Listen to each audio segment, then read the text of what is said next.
బౌలర్ల అసాధారణ ప్రదర్శనతోనే ఐపీఎల్ 2026 సీజన్లో శుభారంభం చేశామని ముంబై ఇండియన్స్ కెప్టెన్ హార్దిక్ పాండ్యా అన్నాడు.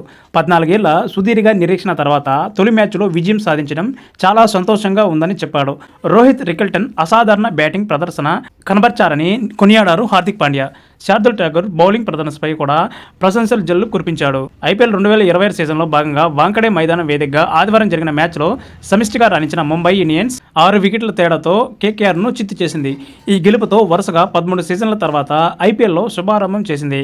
ఈ విజయానంతరం మాట్లాడిన హార్దిక్ పాండ్యా కేకేఆర్ను భారీ స్కోర్ చేయకుండా కట్టడి చేసిన బౌలర్లదే ఈ గెలుపు క్రెడిట్ అని అన్నాడు. 14 ఏళ్ల తర్వాత తొలి మ్యాచ్లో విజయం నిజంగా ఇది చాలా సుదీర్ఘ నిరీక్షణ. ప్రతిసారి మేం సీజన్కు ఘనంగా ప్రారంభించాలని అనుకునేవాళ్ళం. ఈసారి అది సాధించేందుకు జట్టు మొత్తం చాలా సంతోషంగా ఉంది. ప్రస్తుత క్రికెట్లో 220+ లక్ష్యాన్ని ఛేదించడం కష్టమేమీ కాదు. పైగా ఈ వికెట్ ఎలా స్పందిస్తుందో మాకు తెలుసు. మా బౌలర్లను అభినందించాలి. వారు కేకేఆర్ను 240, 250 పరుగులు చేయకుండా అడ్డుకున్నారు. కేకేఆర్ మరో 20-30 పరుగులు అదనంగా చేసి ఉంటే మాకు కష్టమయ్యేది. ఈ మైదానంలో 220 ఎప్పుడూ చేయగలిగే లక్ష్యమే. రోహిత్ రికల్టన్ అద్భుతంగా బ్యాటింగ్ చేశారు. గతేడాది కూడా ర్యాన్ రికల్టన్ రాణించాడు. దాంతోనే క్వింటన్ డికాక్కు బదులు రికల్టన్ను ఆడించాం. ప్లేయర్లకు అండగా ఉన్నామని, జట్టులో వరుసగా అవకాశాలు ఇవ్వాలనే విషయాన్ని డికాక్ అర్థం చేసుకున్నాడు.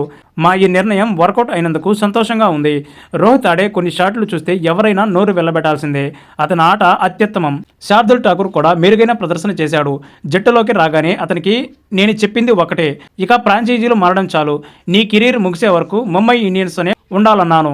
అతను బ్యాటింగ్ను బోల్తా కొట్టించే విధానం, బౌలింగ్ చేసే తీరు అద్భుతం అని హార్దిక్ పాండ్యా చెప్పుకొచ్చాడు.